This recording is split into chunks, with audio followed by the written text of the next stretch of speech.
వదిలేసేయాలి. Okay, that's the job way entrepreneurship గురించి చెప్తా. First and foremost నేను అందరికి ఒకటే చెప్తున్నా, ఈ గ్యాస్ స్టేషన్లో పనిచేయడు, ఈ ఇదేంది రెస్టారెంట్లలో పనిచేయడు $4కి $5కి, ఇది చాలా చింది పని, ఇది చాలా లేబర్ పని. నీకు వేరే చాయిస్ ఏం లేకపోతే చెయ్యి. కానీ ఇల్లీగల్ చేస్తే ఏమవుతుందంటే దొరుకుతాడు, ఇంటికి వాపస్ పంపిస్తాడు. మీ పేరెంట్స్ ఇంత ట్రస్ట్ పెట్టుకొని మిమ్మల్ని ఇంత దూరం పంపించినప్పుడు ఈ చింది పని మనం ఎందుకు చేయడము? పోనీ చేసేదే ఇల్లీగల్ ఉంటే ఏదైనా టెక్నాలజీ కంపెనీ పెట్టు, వెల్త్ క్రియేషన్ టువర్డ్స్ పోండి, ఏదైనా ఆంటర్‌ప్రెన్యూర్‌షిప్ లాగా ఆలోచించండి. ఎందుకు రెస్టారెంట్లలో బాత్రూమ్లు క్లీన్ చేస్తా అంటారు? సో థింకింగ్ అనేది మనం ఫండమెంటలీ చేంజ్ చేయాలి. మనము మంచి కాంటెంట్ కన్జ్యూమ్ చేయాలి, మనం మార్కెట్లో నీడ్స్ ఎతకాలి. సో అక్కడ I ask all these folks in the US that are doing these kind of jobs to start thinking elsewhere where creativity can be applied and wealth creation can be the outcome. అది number 1. నా ఒక 10 మందో 100 మందో ఉంటారు, అరే నాకు ఇంత మంచి ఐడియా ఉందిరా నా కంపెనీ స్టార్ట్ చేయాలని. వాళ్ళకి లీగల్ వే ఏందో చెప్తా. యుఎస్లో ఎవడన్నా 50 స్టేట్స్లో కంపెనీ క్రియేట్ చేసుకోవచ్చు. వైల్ యువర్ స్టూడెంట్ నువ్వు క్రియేట్ చేసుకో. ప్రాబ్లం స్టూడెంట్ ఏంది, మనం ఇక్కడ కూర్చొని ఇప్పుడు స్టూడెంట్ లో కూడా స్టార్ట్ చెయ్యి. యూఎస్ ఏమంటదంటే, అరే నువ్వు స్టూడెంట్ లాగా ఉన్నప్పుడు ఆన్ క్యాంపస్ 20 hours పని చేసుకో, దానికంటే వేరే పని చేసుకోకు. కానీ నా సిచ్యువేషన్లో నేను కంపెనీ స్టార్ట్ చేసినప్పుడు నేను కాంపెన్సేషన్ తీసుకోలే కదా, నా ఎక్విటీయే తీసుకున్నా. నేను కాంపెన్సేషన్ ఏం తీసుకోలే, క్యాష్ ఏం తీసుకోలే. సిపిటీలో ఉంటే తప్ప, ఓపీటీలో ఉంటే తప్ప నువ్వు క్యాష్ తీసుకోలేవు. సో నేనేం చేసిన, I kept building my company. So by the time I graduated I had $1 million company working for me instead of the other way round. So నేను చెప్పేది ఒకటి ఏంటి అంటే, సిపిటీలో ఉంటే యూ కెన్ గెట్ వెదర్ సిపిటీలో ఉంటే ఓపీటీలో ఉంటే you can start a business. Okay, let's get that out of the picture. ఏదైనా 50 స్టేట్ల business register చేసుకో, అది నీ ఇష్టము. $50 $100 అవుతుంది నిజంగా చెప్పాలంటే. ఒకసారి చేసినాక సిపిటీ మీద అయితే కాంపెన్సేషన్ తీసుకోవచ్చు. దాని తర్వాత గ్రాడ్యుయేట్ అయినప్పుడు అందరు స్టెమ్ చేస్తారు కాబట్టి 3 years ఉంటుంది ఓపీటీ.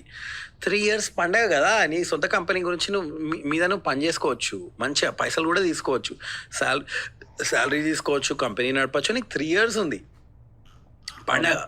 ఈ 3 years మంచి ఒక మీనింగ్ఫుల్ బిజినెస్ బిల్డ్ చేయి, ఫండ్ రేజ్ చేయి. ఓకే, ఈ 3 years తర్వాత ఇప్పుడు H1B అంటారా చాలామంది. నీ సొంత కంపెనీకి నీకు 20% 25% కంటే ఎక్కువ ఓనర్షిప్ ఉంటే you can apply for your own H1B.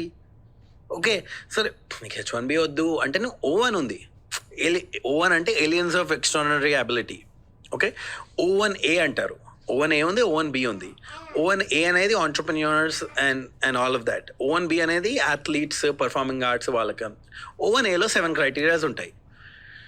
Compensation ఎంత తీసుకుంటున్నావు, నువ్వు ఏదైనా ఫైన్ వర్క్ చేసినావా నీ ఫీల్డ్లో, దాని తర్వాత నీకు VC అవార్డ్స్ ఉన్నాయా, నీకు మీడియా మెన్షన్స్ ఉన్నాయి. 7 criteria ఉంటాయి. ఈ 7 criteria నువ్వు 3 క్వాలిఫై అయినావు అనుకో, నీకు O1 వచ్చేస్తుంది. కేస్ బై కేస్ ఉంటుంది, దానికి లాటరీ సిస్టమ్ లేదు, సంక లేదు. కేస్ బై కేస్ ఉంటుంది ఏదున్నా. Okay, 95% acceptance rate O1. Apply చేసిన ప్రతి ఓన్కి ఇస్తున్నారు అది. 60% of sales on Amazon come from independent sellers like Farmer Bob of Princeton Popcorn. The all-new GMC Acadia takes you on even bigger journeys with available. So దీనికి ఎంత invest చేయాలి? 1 crore invest చేయాలా? ఏం investment లేదు, just company పెట్టి company grow చేసి employment ఏమైనా create చేయాలా? ఏం లేదు, అది కూడా లేదు. తెలియదు కదా ప్రతోడు, మనం పెట్టుకుంటాడు. Why can't they do this? ఎందుకంటే రీసెర్చ్ మనకు చేయాలని లేదు కదా, మనకి పక్కన చెప్పాలి, రీల్స్ లో చెప్పాలి మనకి. ఈవెన్ ఏజెన్సీస్ కూడా చెప్పరా? ఎవ్వరు చెప్పారు ఇది. అంటే చెప్పేటోడు ఉంటే చెప్తారేమో, కానీ మనం చేస్తలేము as a culture. It's very easy to get O1. నీకు మీనింగ్ఫుల్ ట్రాక్షన్ ఉంటే O1 ఇచ్చేస్తాడు.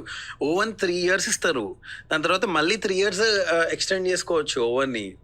ఓకే, 6 years ఆడ అయిపోయిందా, O1 నుంచి నీకు EB1A అని ఉంటుంది. EB1A, O1 is non immigrant, EB1A is immigrant. నీకు O1 నుంచి EB1A వెళ్ళిపోవచ్చు నువ్వు మంచిగా. నీకు గ్రీన్ కార్డ్ వచ్చేస్తుంది 5 yearsలో. నీకు you can build wealth, you can work on your own self, you can come in and out of India.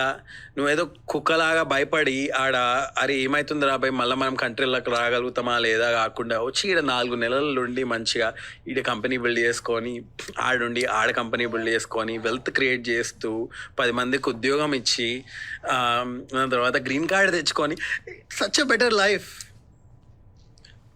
That's fantastic. Any last statements? Again, the reason